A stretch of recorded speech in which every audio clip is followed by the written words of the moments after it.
sisters, ladies, my nursing sisters out there that's in the game, I need to call y'all out to the front of the congregation. And I'm doing this with love. When I say this, I'm doing this with love.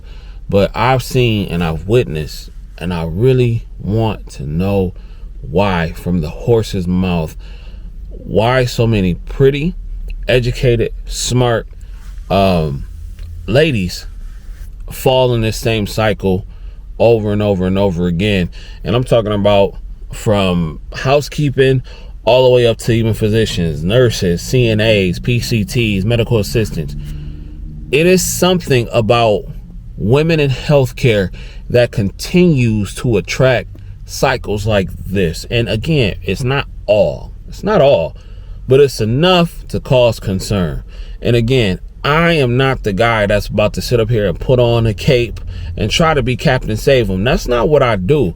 But whom you choose to lay with is whom you choose to lay with. I just think that it's very unfortunate that so many of my sisters in nursing fall into this cycle. And my question is, what is it? Why do they continue to do so? Ladies, please talk to me. I really want to have this conversation and talk about the clip and other things that we're about to get into. Let's get it. Now, before we get into what we just saw, my name is CJ, aka the High Value Nurse, checking in once again, back with another video. It is a beautiful sunny day. Well, not sunny, actually. There is no sun in the sky. It's pretty cloudy, but it's a beautiful day in the city of Detroit. I just came from the barbershop, and you know, it was a nurse in there talking. Well, it was a nurse actually that was there with her dude getting her hair, he was getting his hair cut. And she was talking about the show Love at the Lockup. And I've been watching this show like on and off for like, you know, a couple months, because to me it's just entertaining. But there is that particular clip of a young lady, I believe her name is Alexis, and the other guy name is Julius. And you know, she's a 29-year-old CNA. I believe he might be a little, I think either he's a little younger or a little older than her, but he wants to be a rapper. She's pregnant by him, was holding him down in prison, and you know, trying to she was trying to fund his career and paying all the bills and all that kind of stuff in a nutshell. Now, I don't know what their updated story is, because obviously they taped these shows from way back, I guess like a year ago or some change. From as far as I know, the baby's here. I don't know if she's taking care of him, but when she pretty much told him that he needed to get a job, he was saying, I'm not trying to be no delivery boy. As if there's something wrong with working a legal 9 to 5. But my question is, and I'm not saying this to be funny, I'm just curious at this time. Why?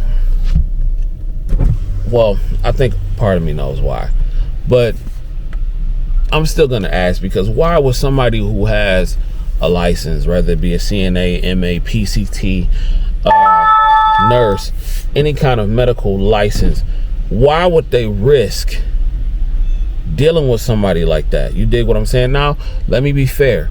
Just because someone goes to prison and they come home, that does not mean that they automatically going to be on the BS. But 9 times out of 10, half these dudes ain't in prison, ain't never been to prison that I've seen personally within the years that I've been in this field.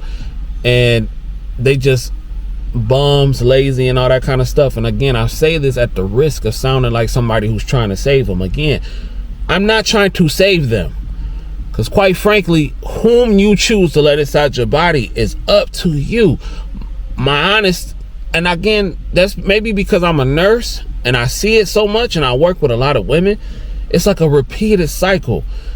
Why are so many women in healthcare end up with bums, losers, get pregnant by bums and losers? And I know it's true because I hear you talk about them night after night after night.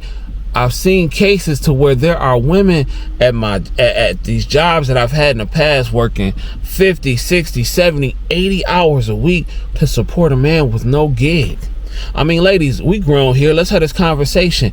Is the D that good? Is the D that good? And again, I'm not trying to sound like Captain, but I hate seeing y'all in this situation, because I do understand that some of y'all probably grew up with low to no self-esteem. You dig what I'm saying? I also understand that, you know, maybe some of you didn't have a father and everything like that.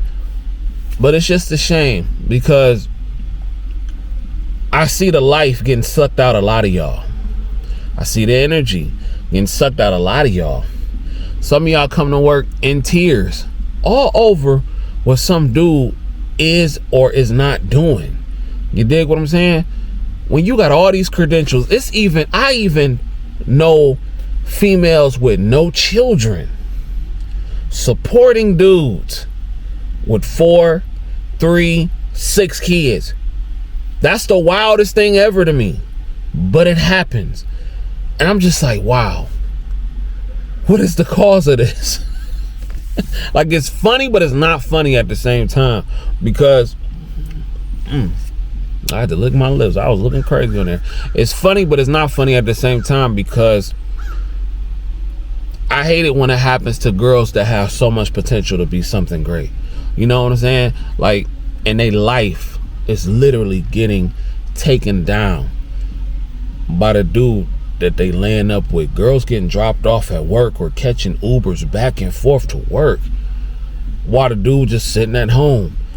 And again, you choose what you choose, but I be wondering, like, man, it's so many smart, educated, beautiful women in this field. Why can't they make the same choices or apply that same kind of energy that they apply to their educational and their career life, to their love life? And again, I know this because I've heard these conversations. I've had these conversations. Women have asked my output and all that kind of stuff. And it's just, I see this. I've heard so many nurses say that they tired of taking care of their husbands, that they tired of taking care of these dudes. They got pregnant by a loser, got pregnant by a bum. I've heard so many CNAs, and I've seen so many CNAs come into work 7 to 8 months pregnant. And again, you have to do what you have to do to survive, and I get that. But as a man, I would not feel comfortable with any woman that I was having a child with at 7, 8, and 9 months pregnant, flipping bodies, being on the floor, putting my baby in danger of coming out with any kind of complications. I don't think people really understand how stressful being a CNA, how stressful being a nurse is. You feel me? Because they see it on TikTok and the glitz and the glam and the trips and all that kind of stuff, and they don't take it serious. But the fact that some of these places will hire a woman at 8 months pregnant and not consider the safety and what could possibly happen. And I know that you can't really discriminate against somebody because they're pregnant, but still, you still got to think about the safety of the child, you feel me, and the safety of the mother. It's just nasty work at the end of the day. It's nasty work, and I see it so much that it's actually kind of heartbreaking, and it's actually really sad. And I'm just, in this little video, I'm just getting into like the tad bit of what I've seen so far. I have seen some crazy things, and I've seen some of my sisters in this field do some wild things for dudes that don't even care. I'm not trying to be on no keep sweat stuff, trying to be like, baby, come home with me. I got mine, I'm straight. But just seeing this sometimes is almost heartbreaking. And then I be seeing women of all ranges, from young girls that are hopeless romantics with a bum, to the bitter older women in their 50s and 60s that done wasted their good years on a drug dealer, the dope boy, or the CEO that didn't have money, that was a player and all that kind of stuff. It's a wild situation. So ladies, my ladies in healthcare, please leave a comment in this video. Why is it that so many women in healthcare run into this situation? Is it because of the caring hearts? They trying to heal and fix other people? Is it because they dealing with trauma that they didn't get fixed within themselves? I don't know. Let me know in the comments. Am I tripping? Is it just a small subsect of women? I don't know. I don't think so. But let me know in the comments. Anyway, my name is CJ, aka the High Value Nurse, checking in once again, back with another video. And if you don't do nothing else, get paid, young nurse, get paid. And choose a good dude. To my lady nurses out there. I'll let you in a minute. Peace. Oh, and by the way, make sure y'all go to thehighvaluenurse.com, buy you some merch, go get the ebook, go download the single. It's $1.29. Look, just go over there, support your mans, and I appreciate it. And I'm gonna holler at y'all in a minute. Now I'm out of here for real. Peace.